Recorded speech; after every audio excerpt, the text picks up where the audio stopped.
Queridos jovens, é uma alegria para mim estar aqui. Eu tenho o privilégio de trazer-lhes a palavra de Deus hoje, e eu resolvi fazê-lo de uma forma diferente, porque normalmente quando a gente faz uma exposição bíblica, pastor não dá título de palestra do tipo Teologia Reformada e a Justiça Social. Está com cara de estudo bíblico, né? Mas eu vou tentar aqui fazer com que a exposição da palavra seja feita junto com uma reflexão acerca desse tema que eu acho que é importante, principalmente à luz dos tempos em que nós vivemos. E eu não estou falando apenas de eleição, eu estou falando principalmente de mentalidades presentes em nossos dias. Eu quero levá-los a refletir sobre isso, tá bem? Então, eu vou pedir para você abrir a sua Bíblia, e o pastor vai ler um texto. Você não vai me ouvir falar desse texto para os próximos 20, 25 minutos, alguém vai falar assim: nossa, pastor Heber leu o texto, saiu o texto, nunca mais voltou para o texto. Eu volto, eu te prometo, mas vai levar um tempinho, porque essa é a minha segunda parte, tá? Em outras palavras, eu vou fazer primeiro uma leitura da questão, depois a gente volta para a Escritura e vê o que a Escritura tem a nos dizer. Então, eu não vou fugir do texto, eu espero falar verdades do texto, mas num primeiro momento você só vai me ouvir ler e não vou comentar quase nada dele. Abre em Isaías capítulo 53.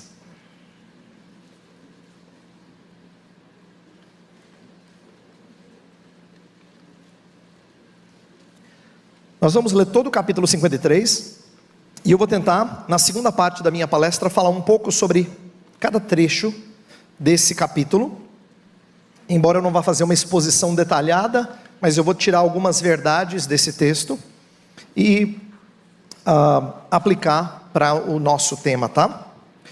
Isaías 53, a partir do verso 1, eu vou ler os 12 versos desse capítulo. Diz assim: quem creu em nossa pregação? E a quem foi revelado o braço do Senhor?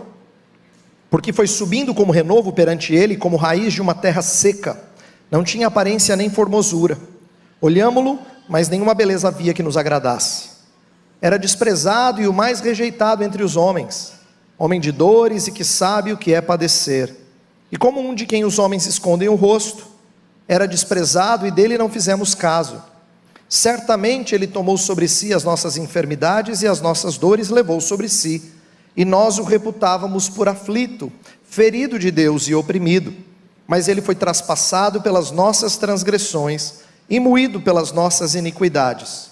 O castigo que nos traz a paz estava sobre ele, e pelas suas pisaduras fomos sarados. Todos nós andávamos desgarrados como ovelhas, cada um se desviava pelo caminho. Mas o Senhor fez cair sobre ele a iniquidade de nós todos. Ele foi oprimido e humilhado, mas não abriu a boca.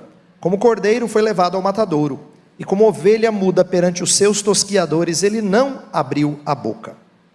Por juízo opressor foi arrebatado, e de sua linhagem quem dela cogitou? Porquanto foi cortado da terra dos viventes, por causa da transgressão do meu povo foi ele ferido. Designaram-lhe a sepultura com os perversos, mas com o rico esteve na sua morte, posto que nunca fez injustiça, nem dolo algum se achou em sua boca. Todavia, ao Senhor agradou moê-lo, fazendo-o enfermar. Quando der ele a sua alma como oferta pelo pecado, verá sua posteridade e prolongará os seus dias, e a vontade do Senhor prosperará nas suas mãos. Ele verá o fruto do penoso trabalho de sua alma e ficará satisfeito. O meu servo, o justo, com o seu conhecimento, justificará a muitos, porque as iniquidades deles levará sobre si. Por isso, eu lhe darei muitos como a sua parte, e com os poderosos repartirá ele o despojo. Porquanto derramou a sua alma na morte, foi contado com os transgressores, contudo levou sobre si o pecado de muitos, e pelos transgressores intercedeu.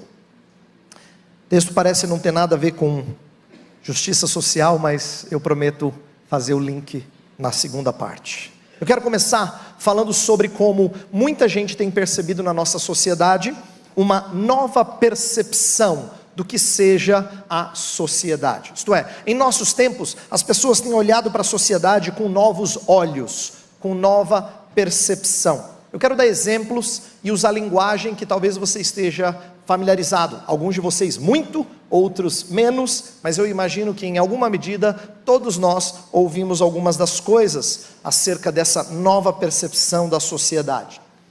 Eu quero começar mostrando como existe uma tristeza pela sociedade fragmentada, como algo que não pode ser aceito. Uma sociedade fragmentada não pode ser aceita. Nós somos uma geração bastante preocupada com preconceito, com inclusão social.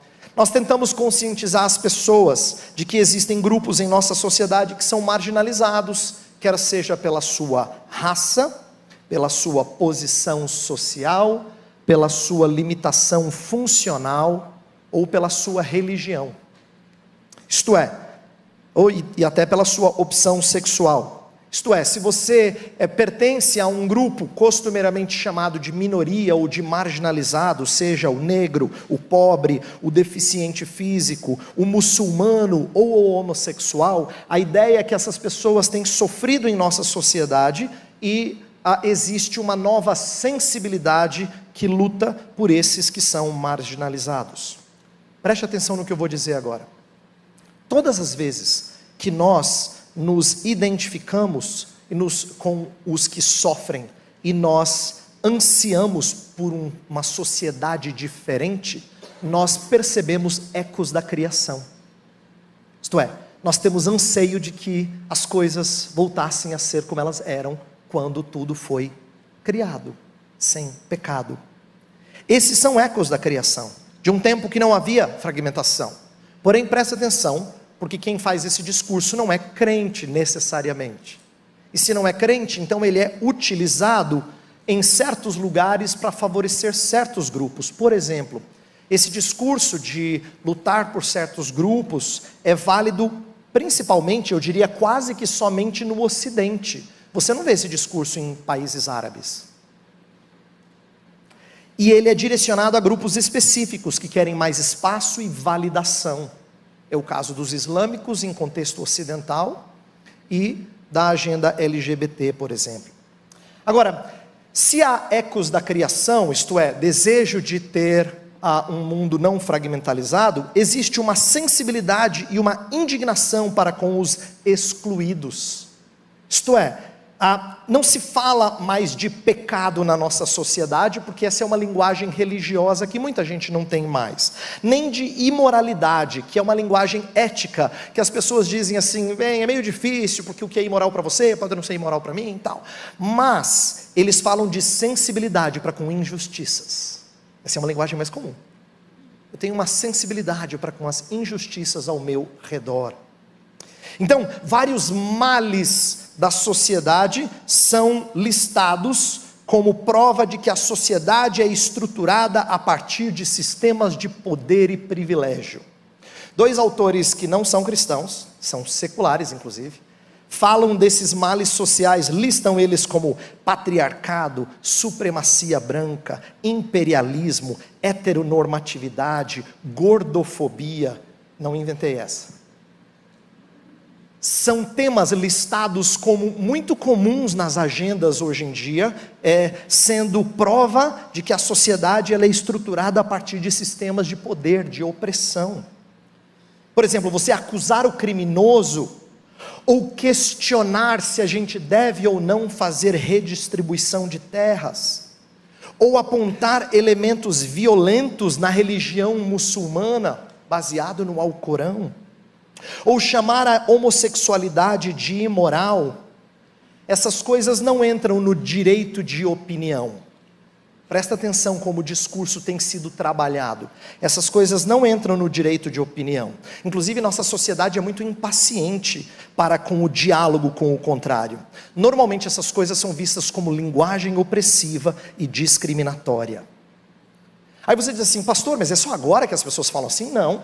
Só que a maneira de falar hoje é diferente do que em tempos passados. Por exemplo, na época da chamada modernidade, daquilo que veio como resultado do iluminismo, se havia algum tipo de ideia que era questionada, você chamava ela de irracional, ela não é lógica. Hoje em dia a questão de racionalidade e lógica não é muito importante. O que é mais importante é a ideia de que qualquer argumentação, olha só a que ponto a coisa chega, qualquer argumentação é vista como uma artimanha dos privilegiados de manter o seu privilégio.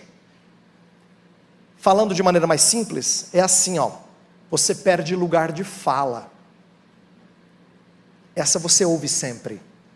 Significa, você não tem direito de argumentar. Não é uma questão de racionalidade ou irracionalidade. É de você não ter direito de argumentar. Então existe uma sensibilidade para com estes que são os excluídos. E claro, não adianta só ter sensibilidade se você não propõe uma maneira de reparar isso. Então o que tem sido proposto como solução? Uma espécie de revolução, reparação, e aquilo que alguns estudiosos chamam de reificação, que significa transformar algo em real, né? Fazer alguma coisa se tornar real.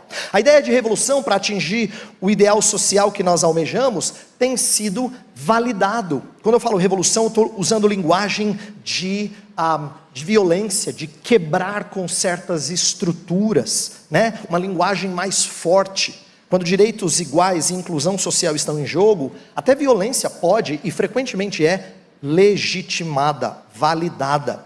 Então, esse tipo de proposta de vamos revolucionar, vamos romper com estruturas, tem sido chamado até por escritores descrentes de uma espécie de evangelho de justiça social. Olha só, descrentes usando linguagem cristã.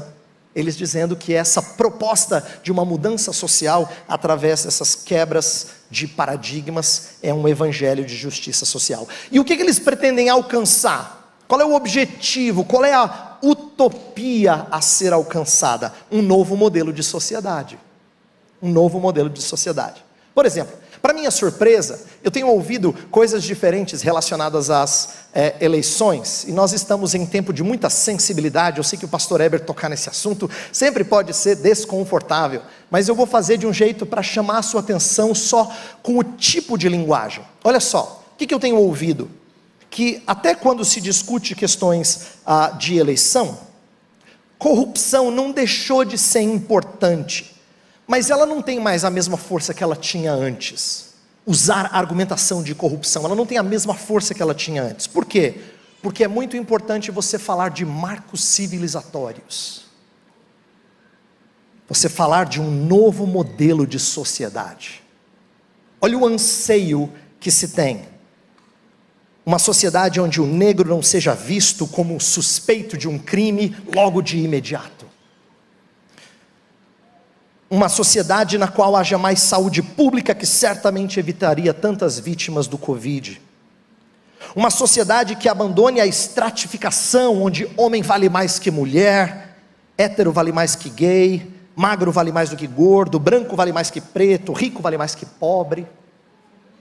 Onde o ensino superior esteja disponível a todos, não apenas cursos técnicos. Onde o cristianismo pare de ser preconceituoso e pessoas parem de falar que menino veste azul e menina veste rosa. Eu estou falando de frases que estão aí, ok? Eu as pincei e coloquei na palestra de propósito. O que eu quero mostrar nesse primeiro ponto? É que quando eles estão revelando o anseio de ter uma sociedade diferente do que ela é, que eu chamei de ecos da criação, quando ela se sente indignada para com males praticados, quando ela propõe uma nova solução para esses problemas, e ela tem como ideal de sociedade algo que ainda não foi atingido, o que a gente está percebendo aqui? Que falar de justiça social é toda uma cosmovisão. Tem criação, tem queda, tem redenção e tem uma consumação. Falar de justiça social não é só ter sensibilidade política, é falar de uma cosmovisão. Uma nova proposta, uma nova metanarrativa, como os estudiosos gostam de dizer. E é curioso isso, porque a maioria das pessoas que falam nesse assunto no meio mais acadêmico, diz assim, tem que parar de vir com uma metanarrativa, tentando explicar tudo, mas na verdade a própria linguagem vigente de justiça social é uma narrativa que absolutiza certos problemas e divide o mundo de forma binária, demonizando alguns conservadores que eles mesmos criticam. Então, o que eu estou tentando mostrar aqui é que esse tema ele é necessário, porque nós não estamos falando só de certas sensibilidades ou inclinações políticas. Eu não vim aqui falar de inclinações políticas, eu vim falar de um discurso que transcende política, e a gente o teria mesmo se não fosse ano político. E a gente vai continuar tendo esse discurso, essa fala. Os defensores da justiça social têm uma cosmovisão alternativa à cosmovisão bíblica, mas ela tem cativado cristãos. Por quê? Porque existem elementos de verdade. Existem elementos de verdade. Eu quero mostrar agora como é que as pessoas identificam parte desse discurso com o Evangelho. Veja só, existem muitos evangélicos abraçando essa cosmovisão. Nós vemos muitos crentes que têm se tornado simpáticos a muitas das propostas acima. Tanto é que eu fiz questão de usar muita linguagem explícita para despertar em você uma de duas reações. Alguns de vocês dizendo assim, cara, que absurdo, né? E outros dizendo assim, peraí, que cristianismo é o seu, que não fica sensibilizado com preconceito e segregação? Porque na verdade a gente tem esse tipo de polarização hoje. É bem provável que depois da introdução que eu fiz, você diz, que absurdo.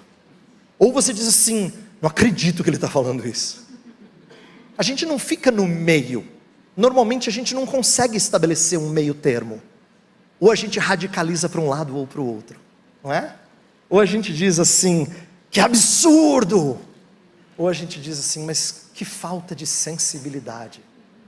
É triste eu falar disso, mas eu coloco de propósito, para mostrar para vocês como isso toca na gente. E nós não estamos isentos ou imunes a esse tipo de linguagem. Agora, por que a gente é influenciado por isso? Porque existem elementos de verdade. Claro que existem. E eu quero falar deles. É fato que toda a polarização de nossa sociedade deve ser lamentada. Você não deve olhar para essa sociedade fragmentada e polarizada e dizer, faz parte. Não é verdade. Ou pelo menos não deveria ser. Então ela deve ser motivo do seu lamento. Destratar as pessoas como se não fossem imagem e semelhança de Deus é contrário à nossa fé. E não importa se você disser assim, é porque na minha casa eu tenho uma herança de preconceito. Isso não cola. Isso não se justifica. Tratamento descaridoso não se justifica, mesmo que a gente discorde da religião, da opção sexual, do que quer que seja.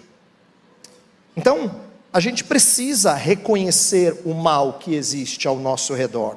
E também é verdade que a gente deve socorrer os necessitados, sejam as necessidades materiais ou emocionais. E como cidadãos a gente deve procurar promover uma sociedade mais justa possível. Isso é verdadeiro. Então o pastor Heber não está aqui para falar assim, pessoal, ele veio jogar um balde de água fria em tudo quanto é conversa sobre justiça social. Existem elementos de verdade. Por exemplo, nós cremos que todo ser humano tenha direitos. Direito a respeito, à vida, à família, à propriedade, a uma reputação honrosa. E você vai dizer, de onde você está tirando isso, pastor? Honra ao teu pai e à tua mãe. Não matarás, não adulterarás, não furtarás, não dirás falso testemunho contra o teu próximo. Tudo isso são direitos calcados na lei que Deus deu para o seu povo. Então a gente não luta por essas coisas assim do ar. A gente tira essas coisas da santa palavra de Deus. Elas têm um fundamento. E nós lutamos por elas. E esses direitos devem ser resguardados com equidade. A gente deve lutar para que todos tenham esses direitos. Então a igreja não pode fechar os olhos para essas questões, e é por isso que a gente está fazendo uma palestra sobre isso, né? No aniversário da Sinodal, está aqui o pastor Heber falando sobre esse assunto, porque a gente não pode fechar os olhos para ele. Porém, embora essas realidades sejam verdadeiras, e elas combinem com a lei de Deus, elas não são evangelho. E esse é um dos perigos. Evangelho é boa nova, e a gente não pode enxergar isso aqui como uma espécie de alternativa de boa nova.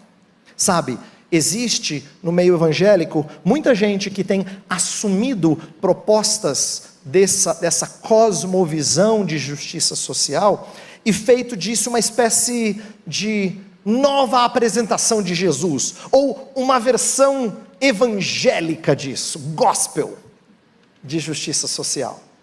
Aí você vai dizer assim, pastor, mas antigamente tinha lá o evangelho social, ou a teologia da libertação, essas coisas são ultrapassadas. Alguém vai dizer, não, mas tem o pessoal da TMI, da teologia da missão integral. Mas tem gente que vai dizer, eu não sou nenhum deles, e não me importa, eu não estou aqui para colocar rótulos, se você encaixa nesse, naquele, naquilo outro, se você gosta de ler teologia. Esses rótulos muitas vezes não se encaixam perfeitamente, mas a verdade é que quando a gente ouve o que os jovens creem, eu estou falando aqui especificamente a jovens, não é? Que eles creem, quando eles colocam isso na web, a gente percebe uma leitura muitas vezes horizontalizada do Evangelho de Jesus, em que as maiores preocupações são como é que nós reparamos e retratamos problemas em relacionamentos uns com os outros. Vou dar um exemplo. Tem autor famoso que assume que Israel deveria ajudar as outras nações, porque a terra que Israel tinha não era sua, era de Deus, e ela deveria ser bênção para as outras nações. É verdade. E aí a aplicação é por isso que nós devemos saldar dívida externa de nações que estão em necessidade. Aí já é um salto. Mas esse tipo de coisa é ensinada em livros evangélicos, que querem despertar você a uma luta por justiça.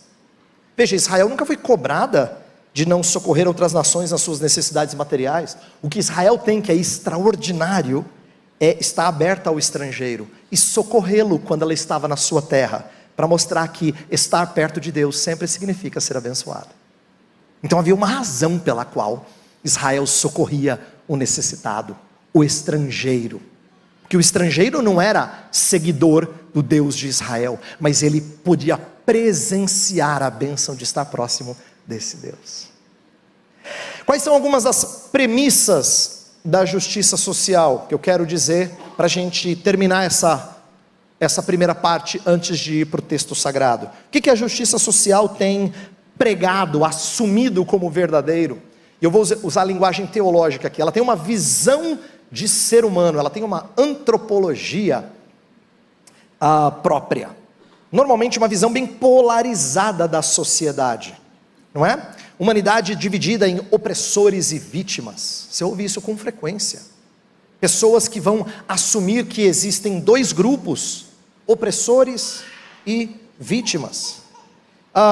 Não é incomum, por exemplo, na nossa sociedade, a gente enxergar até os policiais como detentores de poder que oprimem. Aí, para você não pensar assim, nossa pastor, mas aí o senhor está exagerando. Não, eu estava andando de bicicleta com os meus filhos aqui perto, no Parque Vila Lobos, de repente o do meio fala assim para a pequenininha, olha Nicole, tem um posto policial aqui. Ela falou, ai que medo. Ela tem 6 anos. Por que para ela policial é sinônimo de ter medo? Porque a sociedade fala isso o tempo todo. São detentores de poder que oprimem as pessoas com o seu poder abusivo. Olha só, em vez de a gente dizer assim, que bom, me sinto seguro, até a minha pequenininha falou isso. Porque a gente não está imune a esse tipo de linguagem, a esse tipo de influência. Então, perceba que essa linguagem de dois grupos, bem binário inclusive, opressores e vítimas, é uma linguagem simplista. Por quê? Presta atenção, se eu falo o tempo todo, você é vítima, você é vítima, você é vítima, eu gero autocomiseração. E os oprimidos se sentem frequentemente soberbos, porque é mais fácil acusar os outros do que reconhecer suas próprias faltas. Então é muito perigoso quando a gente assume essa visão da humanidade e proclama às pessoas que elas precisam lutar pelos seus direitos a todo custo. Porque elas enchem de si e se tornam então propagadoras de um outro evangelho. Olha só, como é que essa cosmovisão, essa maneira de enxergar o mundo, como é que ela assume o mal? Como é que ela explica o mal?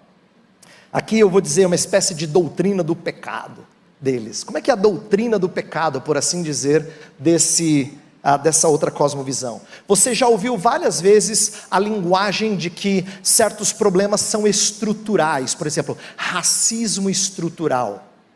Racismo estrutural é uma linguagem para falar de algo que está presente, é endêmico. Eu entendo o que querem dizer quando falam assim, parece muito comum. O problema de você colocar na estrutura é que parece que você não tem escapatória. Você faz parte da estrutura, então você é culpado pessoalmente ou por tabela. A injustiça não é mais um problema moral, ela é estrutural. E eu sempre falo assim, o problema de você culpar o sistema é que o sistema não vai para o tribunal. E nem você manda para a cadeia. Você fala assim, o problema é o sistema. Mas você não manda o sistema para a cadeia. Né? O sistema não é preso. Porque na escritura, nunca alguma coisa impessoal é culpada de um mal. Todo mal moral tem um agente por trás, um agente pessoal. Seja ele um demônio, seja ele um ser humano. Mas sempre tem um agente. Porque na escritura, todo mal é personalizado, nunca é institucionalizado. Então presta atenção como a perspectiva de mal é diferente. Ela propõe uma maneira diferente de você ler o mal, de você lidar com o mal. Veja, na escritura, a ideia de romper com as estruturas nem combina com o Novo Testamento. O Novo Testamento não rompe com várias estruturas. Escravos permanecem escravos, pagadores de impostos têm que continuar pagando imposto, mesmo que o imperador seja Nero. Quem é soldado do Império Romano tem que continuar trabalhando dentro da estrutura. Perceba que quando eu falo dessas coisas, eu estou me referindo a textos bíblicos que você deve se lembrar. Por exemplo, a epístola de Paulo para Filemão. Quando Paulo escreve para Filemão, ele é um dono de escravo. Paulo não diz assim, que absurdo, um cara crente. Agora, antes que a gente entre em polêmica, essa é uma conversa longa, Paulo está ensinando Filemão a trabalhar dentro de estruturas que têm males, mas santamente. Ele fala para Filemão receber o seu escravo como um irmão. Então a tratativa desse servo é diferente do que o que nós estamos acostumados a chamar de escravidão. Mas Paulo não rompe com estruturas. Ele fala para escravos em Efésios capítulo 6, que sirvam ao seu Senhor como ao Senhor.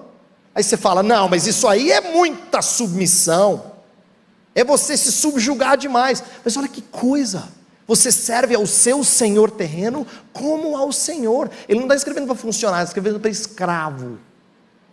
Tá? Quando João Batista recebe a pergunta de soldados, o que a gente deve fazer agora que a gente creu no arrependimento que você está pregando? João Batista falou assim, contente-se com seu soldo, não seja injusto nas suas tratativas, bem, em outras palavras, mas continue sendo soldado do Império Romano. Ele não falou assim, rompa com as estruturas, não falou isso. Ele ensinou os soldados a se comportarem dentro de estruturas problemáticas. Ele ensinou eles a viverem santamente dentro de sociedades repletas de corrupção. Então perceba que a visão de mal e a proposta de vida no mundo mal é diferente. Último aspecto da premissa da justiça social que eu quero destacar aqui. Como é que eles propõem salvação, ou uma maneira de solucionar os problemas? Eu vou destacar um aspecto, o aspecto de reparação. Então, se eles têm uma soteriologia, uma doutrina da salvação, essa é uma palavra querida de muitos defensores da justiça social, a ideia de reparação. E o que seria a reparação? É o conceito de que você precisa consertar males, mesmo que eles tenham sido praticados por gerações antes de você. Então você conserta certos males, você repara certos males. O conceito de justiça, perceba, ele tem sido desvirtuado, porque você não consegue restituir mais quem foi injustiçado, ele já morreu. Mas você tem que de alguma maneira reparar aos seus descendentes desse mal. O que é proposto é que o Estado deveria reconhecer o erro passado, por exemplo, o de preconceito racial e consequente desigualdade econômica. E aí, ao reconhecer isso, o preconceito racial do passado, que é real, e a desigualdade econômica que adveio disso, que é real, você deve reparar como? Tratando agora com gerações, 100, 200 anos depois disso. O problema dessa alegação de justiça é que ela se apropria de um conceito bíblico, que é o de restituição, mas num contexto que extrapola a Escritura. Então deixa eu dar um exemplo disso. Lá em Esdras capítulo 6, tem um texto em que fala que o rei resolveu dar socorro ao povo de Deus por males praticados anteriormente. Abre a sua Bíblia lá para você entender a proposta. Esdras capítulo 6, eu vou ler a partir do verso 6 até o versículo 12, para você entender. Diz assim, ó: Agora Tatenai, governador da além do Eufrates, Setar-Bozenai e seus companheiros Saquitas, que estáis para além do rio, retirai-vos para longe dali. Não interrompais a obra desta casa de Deus, para que o governador dos judeus e os seus anciãos reedifiquem a casa de Deus no seu lugar. Também por mim se decreto que haveis de fazer a estes anciãos dos judeus, para que reedifiquem esta casa de Deus, a saber, que da tesouraria real, isto é, dos tributos da além do rio, se pague pontualmente a despesa e a estes homens, para que não se interrompa a obra. Também se lhes dê, dia após dia, sem falta, aquilo de que houverem mister, novilhos, carneiros e cordeiros, para holocausto ao Deus dos céus, trigo, sal, vinho, azeite, segundo a determinação dos sacerdotes que estão em Jerusalém, para que ofereçam sacrifícios de aroma agradável ao Deus dos céus e orem pela vida do rei e de seus filhos. Também por mim se decreta que todo homem que alterar esse decreto, uma viga se arrancará da sua casa, e que seja ele levantado e pendurado nela, que da sua casa faça um monturo. O Deus, pois, que fez habitar ali o seu povo, o nome derribe a todos os reis e povos que estenderem a mão para alterar o decreto e para destruir essa casa de Deus, a qual está em Jerusalém. Eu, Dario, baixei o decreto, que se execute com toda a pontualidade. Tem gente que pega esse texto e diz assim, ó, tá vendo? Dario está reparando a uma outra geração, que não foi a geração que saiu de Israel, por erros cometidos anteriormente, dando a eles riquezas e tudo mais. Veja, o problema disso é que, na verdade, esse texto não está falando de ação governamental. Ele está mostrando o cuidado de Deus para com o seu povo, quando esse seu povo tem que recomeçar. É fácil voltar para a terra com uma mão atrás, outra na frente. Fácil falar, volta para a terra e reconstrói, não tem nada para recomeçar. Então o que Deus faz? Deus move o coração desse monarca que não é cristão para socorrer o seu povo. É isso que está acontecendo. Ele fez isso quando o povo saiu do Egito. Lembra que eles levaram ouros e riquezas dos egípcios para construir inclusive o tabernáculo? Não existe nada de restituição ou reparação. O que existe é Deus usando ímpios para cuidar do seu povo. Isso acontece sempre. Você é sempre auxiliado pelas habilidades dos médicos que não creem em Jesus, mas cuidam bem de você. Pelos profissionais que usam das suas habilidades para prover todos os recursos a vocês, embora eles não temam o Senhor. Mas você é abençoado por descrentes o tempo todo nessa sociedade. É isso que está acontecendo aqui. Então, essa descrição inicial que eu fiz, e ela foi longa, é para mostrar a você que essa visão de justiça social, ela prevaleceu de tal forma, que até a igreja tem sido influenciada por isso. E muitos irmãos começam a enxergar na Escritura o que parece ser respaldo para essa visão de mundo. Mas eu quero mostrar, nessa segunda parte da minha palestra, um contraponto. Quero mostrar que uma passagem que a gente leu ensina várias coisas simples, mas muito preciosas, em contraponto àquilo que nós ouvimos. Então eu vou pedir para você abrir a sua Bíblia lá em Isaías 53, a gente vai olhar para ela de novo.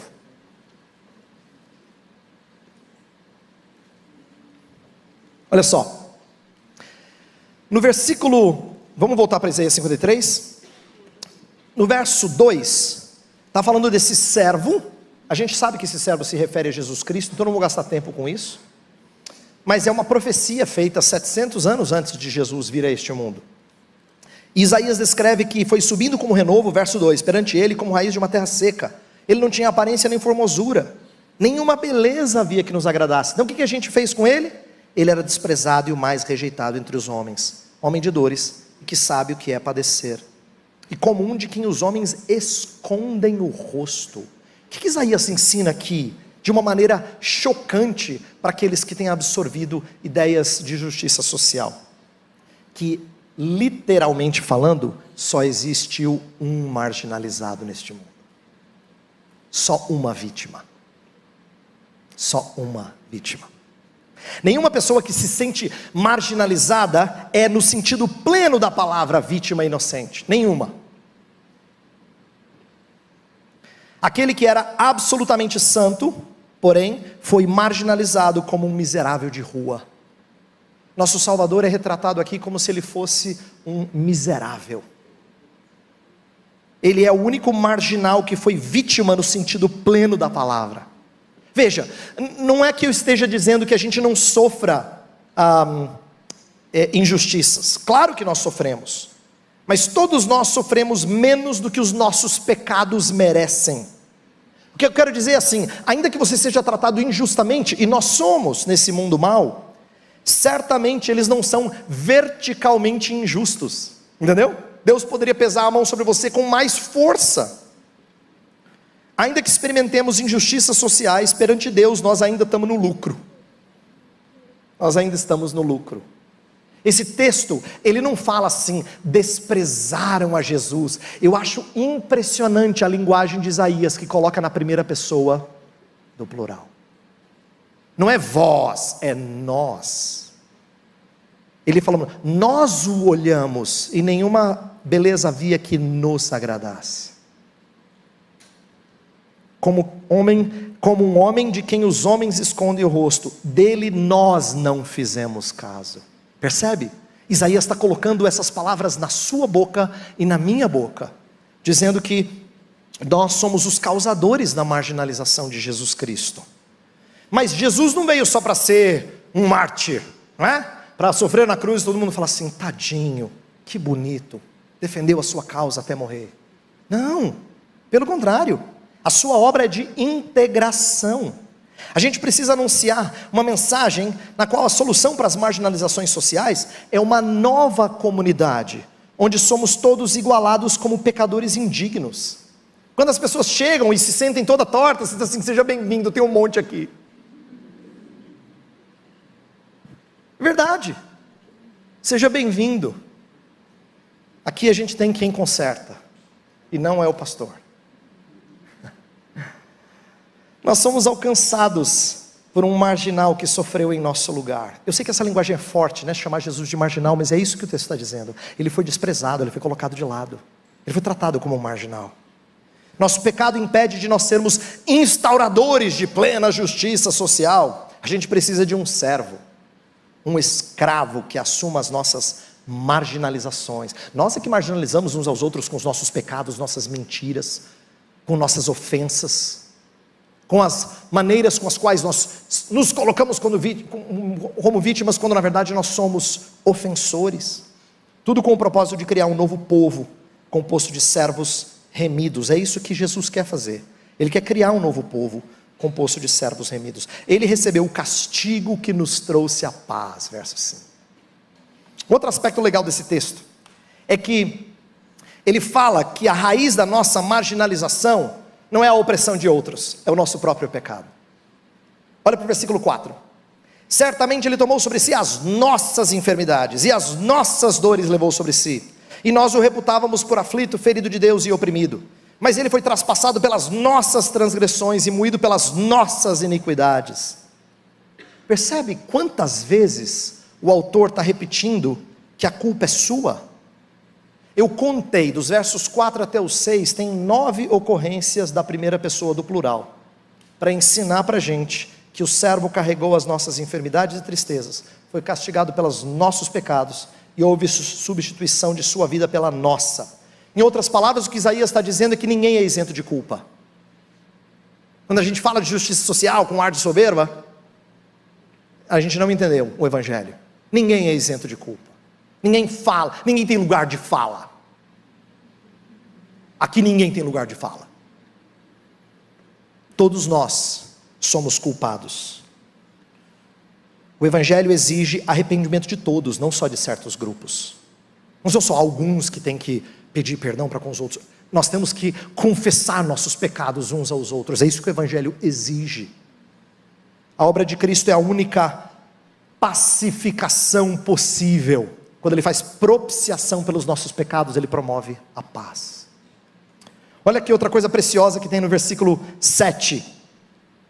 Diz assim: ele foi oprimido e humilhado, mas não abriu a boca. Como cordeiro foi levado ao matador, e como ovelha muda perante os seus tosqueadores, ele não abriu a boca. Essa repetição desses conceitos mostram para a gente que aquilo que Cristo fez em termos de postura não é só para ele, mas é a base para que nós o imitemos. Pedro vai tratar disso em 1 Pedro 2. Ele vai citar exatamente essa passagem para dizer que a gente tem que imitar a postura do nosso Senhor Jesus Cristo. Perceba, ele é descrito como uma ovelha que é dócil. Quando ela vai ser tosqueada pelos pastores, você não ouve o balido dela. Embora tenha cortes, embora tenha ferimentos, ela não abre a sua boca. Pegaram essa analogia para dizer assim: nosso Salvador foi igual, e se teve alguém injustiçado foi ele. No entanto, ele não abriu a boca.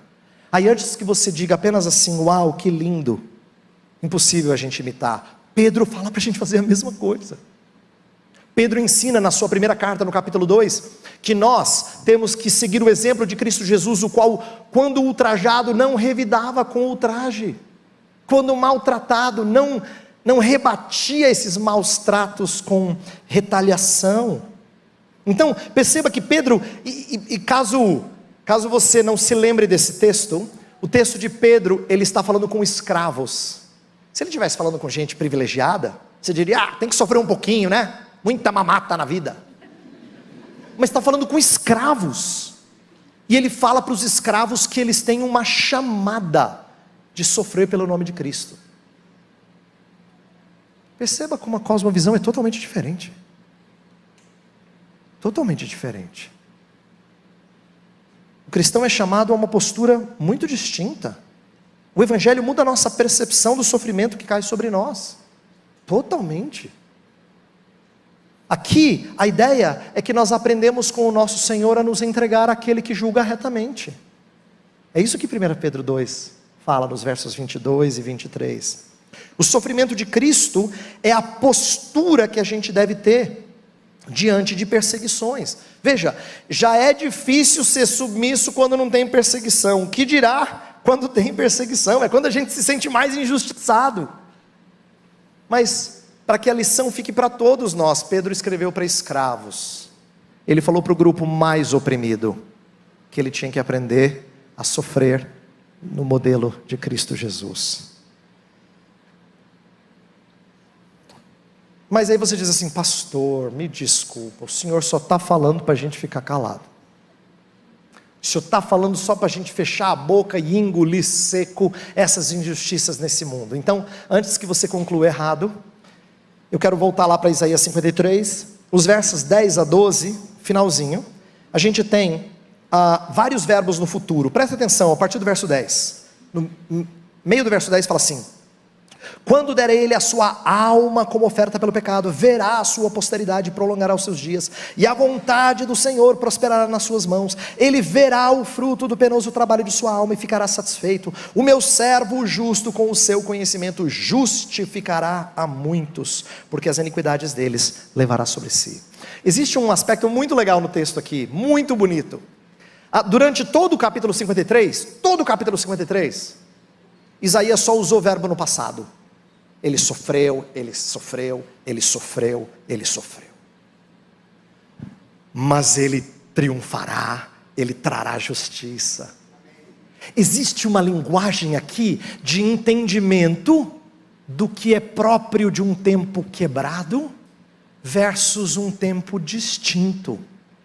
O fato dos verbos estarem no futuro, veja, poderia ter... Jesus não tinha sofrido ainda, né? Ele escreveu 700 anos antes. Por que ele não disse assim: mas ele triunfou, justificou a muitos? Ele não disse assim. Na hora de falar de triunfo, ele usou verbos no futuro, para ensinar a gente acerca da percepção evangélica de justiça.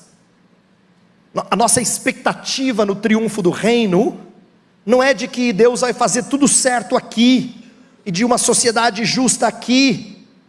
A gente não pode ter expectativas de triunfo, seja você de esquerda, de direita, não importa. Você não pode ter expectativas de triunfo aqui. Inclusive, essa é uma das marcas do progressismo negativo no meio cristão. Pessoas que têm dito que focar na eternidade ou no porvir tira os seus olhos da realidade presente. Como se tudo que importasse fosse ajudar o pobre, alimentar o faminto e aliviar o sofrimento humano. Mas perceba, de novo, embora essas coisas sejam sofrimento, sofrimento só é descrito como horizontal. Problemas que eu tenho com você, eles não são tratados na sua raiz vertical. Problemas com o nosso Deus. E é nisso que o Evangelho fica completamente desvirtuado. Jesus certa vez disse assim, presta atenção nessa frase, porque eu acho que a gente nem sempre entende a lógica que Jesus está nos ensinando. Quando honraram a Jesus com algo muito caro, e aí alguém disse assim, podia dar para os pobres. Jesus falou assim, os pobres sempre os tendes convosco, mas a mim nem sempre me tendes. Jesus não está com a gente, pastor? Jesus não está conosco todos os dias até a consumação dos séculos? Sim, mas ele não estaria fisicamente com eles, né? Por outro lado, ele está dando para a gente uma percepção da vida entre a primeira e a segunda vinda. Infelizmente, ela não vai erradicar a presença dos pobres e oprimidos. O que Jesus está dizendo é, você vai ter muitas oportunidades de socorrer, porque isso não vai acabar. A mim, vocês não vão ter o tempo todo do lado de vocês. Ele está ensinando para a gente que, infelizmente, esse tempo é um tempo de realidades quebradas. Ele está dando um vislumbre de como vai ser esse mundo até o retorno dele. Cristo se preocupava com o sofrimento humano, tanto é que o ministério dele é repleto de milagres, não é verdade? Ele não alimentou o faminto, não curou o enfermo, não libertou o cativo de demônios. Mas esses milagres, eles não são um mapa de como nós devemos buscar a redenção de males neste mundo agora. Eles são um vislumbre da redenção de um mundo por vir. É Jesus dando um trailer de como é que vai ser quando ele voltar. Quando ele faz coisas erradas e quebradas voltarem a ser corretas e todas belas, recompostas. Então, você me pergunta assim, pastor, então o que a gente faz com tudo isso? O senhor quebrou tudo, não é? Vamos lá. Vida cristã precisa ser marcada por socorro de necessitados. Eu não quero que você saia daqui com a impressão errada. Não somente de necessidades materiais, mas também de necessidades materiais. A Escritura está repleta de textos assim. Isaías fala sobre a importância de nós socorrermos necessitados. Tiago fala disso. 1 João fala disso. Porque o nosso Deus é um Deus que socorre aqueles que são aflitos, aqueles que sofrem. Então nós não fazemos porque somos pessoas boas, mas é porque o Evangelho diz respeito a alguém que se fez pobre, para que nós fôssemos tornados ricos. A obra de Jesus é descrita assim. Ele nos salvou através da opressão que ele sofreu, através da fraqueza da carne que ele assumiu. Então nós fomos salvos porque nós reconhecemos nossa fraqueza e necessidade dele, e que somos remidos. Agora que nós somos, eu quero que você entenda assim, não é pela imposição de justiça que nós auxiliamos pessoas necessitadas, e sim porque nós somos remidos, e nós queremos quebrar o ciclo de opressão por causa da cruz. A cruz, ela nos ensina a tratar opressores com misericórdia, porque um dia nós fomos opressores. É assim que você tem que tratar o outro. Mas se não houver reconhecimento da sua opressão, da maneira como você já foi descaridoso com pessoas próximas a você, ainda que não tenha sido consciente, se você não perceber isso, como você é um opressor por causa do seu pecado, você é um marginalizador, você não vai ter razão para se encantar com a cruz, como trazendo paz e quebrando esse ciclo de opressão. Existe uma lição muito bonita na maneira como Deus falou com o povo de Israel quando ele foi entrar na terra. Deus falou assim para eles assim, olha, quando o estrangeiro entrar na terra, cuide deles, porque vocês um dia foram estrangeiros. Percebe a identificação? A cruz faz a mesma coisa, ela diz assim, quando entrar pessoas que se sentem marginalizadas, ou pior, quando entrar pessoas na igreja que você fala assim, oh meu Deus, esse vai dar trabalho, porque é opressor, você trate com misericórdia, porque um dia você foi também. Você também foi alcançado por alguém que amou você a despeito da sua marginalização. Então, nós devemos socorrer o necessitado dentro de nossas possibilidades, mas a gente não pode colocar a igreja, ou sobre a igreja, a responsabilidade de solucionar todos os problemas do seu bairro. Você já deve ter ouvido essa: como está sendo relevante a sua igreja? Um monte de problema no bairro, não está sendo relevante. Pronto, 0 para você, injustiça social. A gente tem que tomar muito cuidado antes de assumir esse tipo de leitura. O que a gente precisa criar acima de tudo? Presta atenção, porque eu vejo que esse é o coração do socorro bíblico. A gente deve criar uma comunidade onde as pessoas são socorridas nas suas necessidades diversas. Uma comunidade, e quem faz parte dela não passa necessidades. É isso que nós precisamos nos desgastar para produzir. Presta atenção, eu falei do israelita cuidando do estrangeiro. Por quê? Para que o estrangeiro entendesse que sempre que ele está na terra de Israel, ele nunca passa perrengue. Olha que legal. Atos dos Apóstolos, tudo eles tinham em comum. Por quê? Para que todo mundo entendesse o testemunho de que a igreja é uma comunidade agregadora, não segregadora. Essa é a ideia, de socorrer os necessitados. Gálatas 6 fala assim: ajudem as pessoas, façam o bem, principalmente aos da fé. Preconceito, Paulo. Não é isso, você não entendeu. É de propósito que ele está falando, principalmente aos da fé. É para que as pessoas enxerguem que fazer parte dessa comunidade é entrar num lugarzinho que lembra mais o mundo que a gente gostaria de ter. Entrar nessa comunidade tem que ser isso. Tem que dizer assim: cara, que legal. É quase um pedacinho do céu. A igreja de Cristo é a embaixada do reino. E as pessoas têm que ter pelo menos um vislumbre. Não é igual, eu sei que não é. Nossas igrejas têm um monte de problemas. Mas ela tem que ter um vislumbre quando ela entra na embaixada, de como é que deve ser o país. Ela tem que ter um vislumbre. Ela tem que dizer assim: é aqui, ó, eu quero fazer parte disso aqui. Essa é a sua missão. O intento do nosso socorro, então, não é estabelecer justiça na terra, mas expressar a misericórdia social enquanto aguardamos o justo varão. E eu vou terminar com esse conceito que eu acabei de repetir, que pode ser estranho aos seus ouvidos, mas eu faço questão de explicar. Eu quero terminar dizendo assim: o que a gente tem que fazer não é bem justiça social, porque se fosse justiça todo mundo ia ser fulminado. Gostou, né? Isso é justiça, é receber o que a gente merece. Sabe o que a gente tem que fazer com pessoas necessitadas? Eu prefiro chamá-la de misericórdia social. Esse é um conceito cristão, porque pressupõe a miséria do ser humano. As pessoas não querem ser tratadas como miseráveis, por isso que elas chamam de justiça. Você deve isso a mim. Na verdade, você não deve nada. Ela é uma miserável, e ela carece de misericórdia. Essa sim é uma visão mais bíblica. Eu sei que ela é humilhante, sabe? Por exemplo, é humilhante pedir esmolas. É humilhante. Mas ressalta os tristes efeitos do pecado. É assim mesmo. É necessário que o cristão não substitua a miséria pelo senso de direitos. Ele tem direitos. Não. Assim a gente acaba tirando a beleza do evangelho. O que nos move a socorrer necessidades desse mundo não é o senso de justiça, mas é o termos sido objeto da misericórdia de Deus. Nem toda desigualdade social, por exemplo, é injustiça. A gente não pode chamar todo tipo de desigualdade na sociedade de injustiça. Não é verdade. Inclusive, olha como é que a Escritura, num dos textos mais amados de cristãos que gostam de falar de justiça social, olha como ela trabalha isso. Miqueias capítulo 6, verso 8. Miqueias capítulo 6, verso 8. Olha só.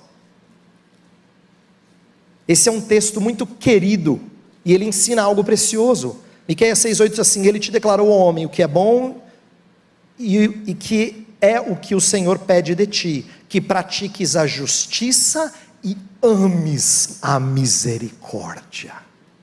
Veja, não tem só justiça. Tem que ter justiça na sociedade, mas a gente quer misericórdia. E Olha só a justiça da parte de Deus, lá na lei de Moisés. Olha como a Bíblia é sábia. Abre em Levítico capítulo 19. Esse texto é extraordinário. Levítico capítulo 19. Você fala assim, Levítico, pastor, já tentei ler, difícil, viu? Mas olha só que precioso. Verso 9 e 10, presta atenção, isso aqui é misericórdia, ó. Quando também cegares a messe da sua terra, o canto do seu campo não cegarás totalmente, nem as espigas caídas colherás da tua messe. Não rebuscarás a tua vinha, nem colherás os bagos caídos da tua vinha. Deixá-los-ás ao pobre e ao estrangeiro. Eu sou o Senhor vosso Deus. Olha que lindo. Quando você for colher o teu campo, não colha tudo, deixa os cantos. Por quê? Porque tem gente que precisa. Ah, isso aqui é justiça. Não, isso aqui é misericórdia. Eu vou te ensinar o que é justiça. Veja o versículo 15. Não farás injustiça no juízo, nem favorecendo o pobre, nem comprazendo ao grande. Com justiça julgarás o teu próximo. Olha que coisa maluca. Ele está dizendo assim, ó, não favoreça o pobre. Isso é injustiça. Na hora que você vai no juízo, isto é, você vai julgar a causa, tem um poderoso de um lado e um mais fraco do outro. O que o juiz tendente a crer em justiça social vai fazer? Ele vai dar a causa para a parte mais fraca. O texto de Levítico fala, não faça injustiça, não pratique injustiça, favorecendo porque isso é injusto. Mas perceba que no mesmo capítulo, olha que lindo, no mesmo capítulo, não há um desprezo para com esses necessitados, tem misericórdia. Injustiça não, mas misericórdia sim. Percebe? A gente não deve praticar injustiça, mas misericórdia a gente deve. Misericórdia minimiza os efeitos de injustiças sociais, mas não elimina. Quando a gente pratica misericórdia para com pessoas necessitadas, a gente não elimina isso tudo. Eu quero que você compreenda que os seus atos benevolentes, eles auxiliam, mas não resolvem tudo. Quando Jesus uma vez falou de Elias e Eliseu, que socorreram viúvas de outras terras, você poderia dizer assim, puxa vida, por que Elias e Eliseu não multiplicaram o azeite das viúvas de Israel? Mas Jesus diz que não fizeram, só fizeram para com estrangeiras. O próprio Jesus, você poderia dizer assim, puxa, eu podia ter feito milagre assim, de leste a oeste. Mas ele cuidou de um pedacinho de terra desse tamanho. E por mais que ele tenha curado multidões, em termos de população mundial, foi muito pouco. Porque o intuito da sua primeira vinda não era estabelecer justiça e fazer desse mundo um mundo perfeito. Ainda não. Por ora, o que a gente deve fazer? Nós devemos viver justamente. Devemos cobrar as autoridades a atuarem de forma justa, legislando, julgando, executando. Mas por este mundo ainda ser repleto de injustiças, nós praticamos misericórdia para com o necessitado, aguardando o dia em que o Senhor produzirá um mundo justo. Essa é a minha oração, que você entenda que a nossa visão de mundo é bem distinta da visão de mundo proposta pela justiça social. E se você tem sido uma pessoa impactada por essas leituras e novas agendas, eu quero desafiar você a quebrar com essas premissas no seu coração e ser submisso à maneira como a Escritura pede para você olhar os males ao nosso redor, tá bom? Vamos orar? Senhor, somos um povo que faz parte de um mundo repleto de injustiças, é verdade, repleto de polarizações, com agendas diversas, muita confusão, Senhor. Temos dificuldade até de argumentar nesse mundo que não tolera certas falas e argumentos. Mas em meio a toda essa confusão, há muitos que são chamados pelo teu nome, que são teus filhos, e que têm absorvido uma leitura do mundo e da sociedade repleto de conceitos que não são bíblicos. E nós lamentamos isso, e pedimos que a tua graça os livre de pensar de maneira diferente da tua palavra. Ajude-os, Senhor, ajude-os a se curvarem diante dessa visão que a tua palavra nos traz. Uma visão de um varão justo que julgará tudo e colocará todas as coisas no seu devido lugar. Mas até que ele volte, nós vivemos praticando misericórdia para com miseráveis, anunciando o evangelho de Cristo, alimentando os famintos, principalmente que fazem parte da nossa comunidade. socorrendo as pessoas para que enxerguem que temos aqui uma agência do teu reino, uma embaixada desse reino. Mas ainda é só um vislumbre, Senhor. Nós anelamos novos céus e nova terra.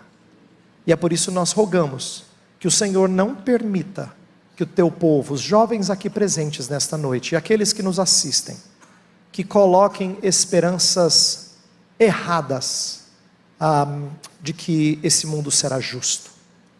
Não importa qual linha, não importa qual tendência ou inclinação política, que o nosso coração seja bem equilibrado pela verdade da tua palavra, que reconheçamos nossas falhas e nos curvemos diante de ti, clamando por uma nação justa, sim, mas sabendo que haverá injustiça, muita injustiça ainda, e nós teremos que viver nesse mundo, testificando do Evangelho de Cristo. Abençoa, Senhor, os jovens da nossa sinodal, abençoe esses jovens presbiterianos que devem viver com discernimento. Ajude o Senhor a conhecer os tempos em que vivem e não serem enganados pelos engodos do maligno. Nós suplicamos essas coisas no nome de Jesus. Amém.